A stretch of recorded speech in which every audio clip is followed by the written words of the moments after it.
Matthew and Maddie's in Niagara again. Back to the maintenance items.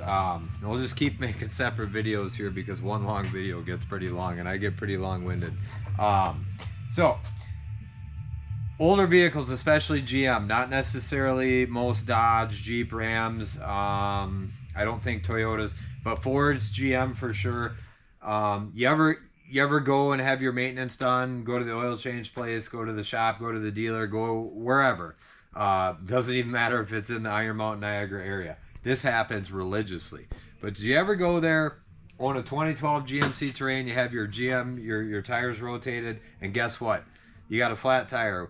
And then you go back and you tell them the tire's low and your DIC inside the vehicle is telling you it's the driver front. Well, guess what? They're checking the driver front perfectly fine.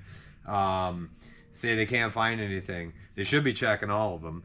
But the point is, whenever you do a tire rotation, which I just did on this GMC Terrain, it is extremely important and courteous of the mechanic shop or technician to reset the Tpms. So all we're basically doing is you have to learn or relearn the tire positions. Now, I know a lot of people out there, they see the fancy little light on the dash with the low tire. That's because you have a separate issue if it's on all the time. Chances are you have a bad battery or whatnot. But if you go and have information or maintenance done, give me just a sec.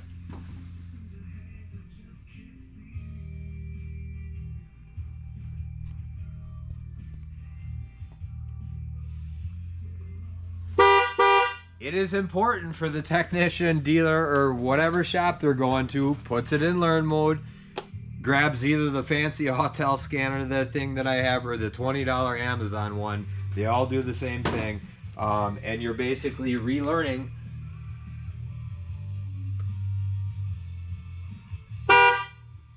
the tire sensors to the exact location that they are on the vehicle. Time and time again, because I know quick lubers, when you start out in this industry, a lot of times you're getting a quick luber, a technician with not a lot of experience, but I mean, simple things like this make a huge difference because the customer is pissed off at one point because they're looking for a tire that's not low or it's not in the right spot. And it takes a matter of seconds and they're paying for it. It's part of the rotation, it's part of the procedure, it's part of what they're paying for. So make sure your shop is at least taking the time to reset your TPMS when they go ahead and do it.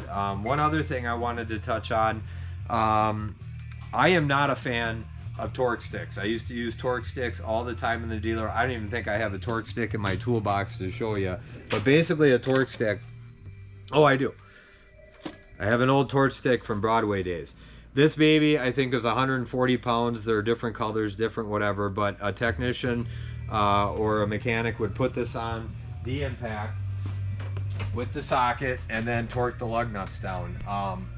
I don't know how accurate these things are. I never trusted them. I have been at dealers where tires have fallen off, things have not been tightened. What I have gotten in the routine of since I started Maddie's specifically is I hand torque everything. Now, not everybody needs a $700 to $1,000 torque angle snap-on torque wrench. They make multiple different torque wrenches in the market. This is a beam style snap-on. This was a lot less expensive. This is a click style. But the point is, after I take a tire off for whatever reason, I am going through and I am torquing that to spec in a star pattern or whatever to make sure that the tire is firmly attached to the vehicle per the manufacturer's specifications on the torque. I have insurance. That's why I have insurance. Things do get missed in this industry, and hopefully it's not something missed as something as simple as that. But again, that's just my preference. If other people have whatever preferences or ideas when it comes to torque and wheels, feel free to chime in on either of my pages. But again, I have never been a fan of torque sticks ever since working for Ford Town and Country, because we had a few that came back. And if I remember correctly, it wasn't necessarily the torque stick, but it was something you also need to pay attention to also on the backside of these aluminized or aluminum type rims or whatever.